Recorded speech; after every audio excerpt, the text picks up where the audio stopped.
Trump winning is huge for crypto. This is going to be a major influence over the rest of the bull cycle. Typically, crypto cycles after the halving last about 1.5 years. Typically, the halving will happen, and then by November of the next year, we see the peak of the market. And so, given the halving happened earlier this year in 2024, we've still got a good year or so to go until we really see things hit its peak. And I'm quite excited.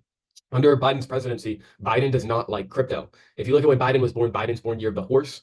Bitcoin, which is the leader of the pack with crypto, is born year of the rat. And so horse and rat, enemy signs in Chinese astrology. He's never been too fond of crypto or Bitcoin. The other major guy who you guys might know is Warren Buffett. Warren Buffett is also not a huge fan of crypto. Warren Buffett is also born in year of the horse, 1930. So, again, I'm probably going to honestly start throwing in more numerology sauce with the stuff that I'm explaining because it is a tool. And I want you guys to understand, if you understand how to utilize the tool of numerology and astrology, you will see things that other people are completely oblivious to. Nonetheless, Trump is going to be major for crypto. Trump is very pro crypto, and so he's going to be integrating people into his cabinet, into his office, who are going to push for rules, regulations, and laws that are going to help alleviate the pressure on crypto and help it make it more mainstream. There's going to be people who have investments in 401ks, Roth IRAs. They're going to have greater access to being able to move funds from traditional tools to new age vehicles within the crypto space. What I'm also really hoping to see is the 1031 exchange equivalent of crypto coming into play within the next couple of years. Trump is a big real estate guy, and he's benefited quite a lot off of his portfolio, being able to move funds from one project to the next without incurring capital gains tax. So if we could have an equivalent within crypto, not only does that increase the liquidity across moving from Bitcoin to Dogecoin, Dogecoin to Ethereum. I'm not a big fan of Dogecoin. I think coins should have some sort of use case or value proposition. But what I'm trying to say is it will be easier for people to move funds between crypto without having to, track how much needs to go towards capital gains and taxes and whatnot. It becomes quite a headache when every time you exchange one crypto for another, it's considered a taxable event. So it'll be nice if we do see the implementation of a 1031 exchange equivalent within the space. And that will be huge for what we are creating on the blockchain as far as putting assets into representation through NFTs. If we don't have to worry about taxes anymore from moving funds from a crypto to an NFT, this essentially allows people to convert their profits and their gains from this bull cycle into real world assets that will help stimulate the economy. Not only this, they'll be able to mitigate the downdraw that they'll experience if they were to just keep their crypto when the market begins to recede. In the end of 2025 is what I'm expecting. We're going to start seeing the peak, and then, once we get into 2026, there should be a massive crash in 2026. So if we are able to see a 1031 exchange equivalent, this will be revolutionary for the crypto space. I know I've said it multiple times already in the video, but I'm really looking forward to seeing something of that nature come into play very soon, entering the next year. Now, on top of crypto, the other interesting thing that I'm starting to notice, and maybe many of you have also started to see, is China, Russia, even over the Middle East. There is now calls for peace and hope for collaboration. This is definitely being noted by me. And while it's a great sign, I think it is a very positive thing that humans on this earth learn to work together. As I spoke about in the last video, humans and the earth is kind of like cells in the body. If we work together, it runs much more smoothly. But I am interested to see what specifically is uniting the human race at this point. Trump is a strong leader, but is there more at play? Time will tell. Nonetheless, though, this should be quite major. So one of the things that I will finish the video off for today is illustrating the cycle that bull cycles will go through, so you guys can understand a bit about what I'm anticipating to happen as we enter 2025. What I'm expecting to happen is we will see Ethereum begin to outperform Bitcoin as we enter into the next 6 to 12 months. To illustrate this, let's go over the visual. Okay, so let's see if we can find a good chart. Okay, here we are.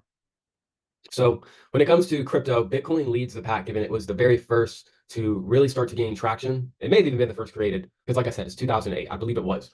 But once Bitcoin starts to take off, you'll see people who have gains from Bitcoin transfer their funds to Ethereum. So we're starting to see Bitcoin surpass all-time highs currently. Last time I checked, it was 74K. It may have even risen higher, but Trump's presidency was, being elected president was a massive boost as far as confidence and positivity for the outlook on the future of Bitcoin.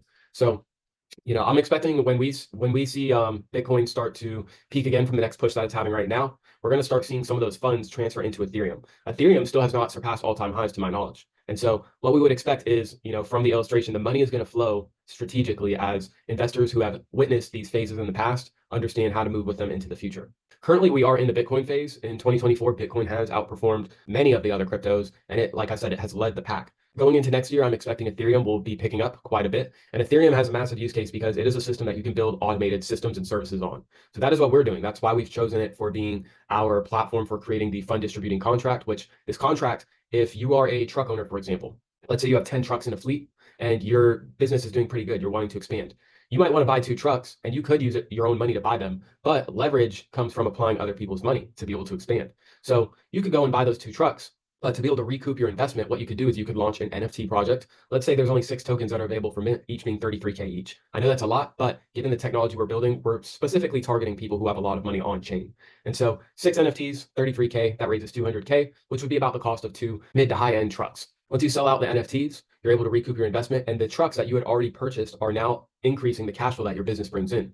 Every month or every quarter, you could take a percentage of that cash flow, buy ETH with it, and then use the smart contract, which is on Ethereum, to essentially distribute the ETH to everybody who owns one of the NFTs. Again, this would allow people who have invested into crypto and specifically Ethereum to be able to buy real world assets without ever converting it into dollars and be able to earn cash flow on their investments by the end of next year.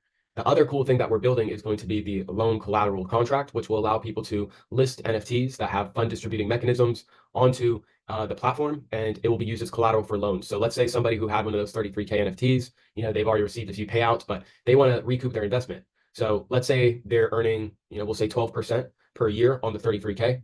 They could ask for a loan at 8%. They're still cash flowing 4%. The person who lended out the money is lending it, via Ethereum, but it's priced in US dollars. So when it's being paid back, it's still being paid back in the USD equivalent. Meaning if I lend it out, let's say I lended that person 20K at the peak of the Ethereum market. If Ethereum crashed 50%, I'm still, going to gain back the 20K, but I'll have more Ethereum because Ethereum is down, but the dollar remains the same.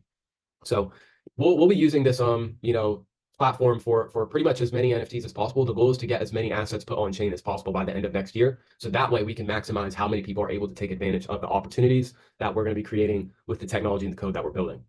So hopefully this gives some insight as far as what to do going into next year. If you're looking to buy coins, Ethereum is the next big play. And as Ethereum peaks, we will see large alt caps and smaller alt caps come into play. Zcash is one of my favorite coins. Again, this is no financial advice, by the way. Let me be clear, do your own research. You may lose all your money if you invest into crypto and if you follow any advice that is given on this channel or in this video. But that's kind of just my thought process behind this. Given historical records, I am anticipating that as Ethereum begins to peak, we'll see some of these other cryptos increase in value.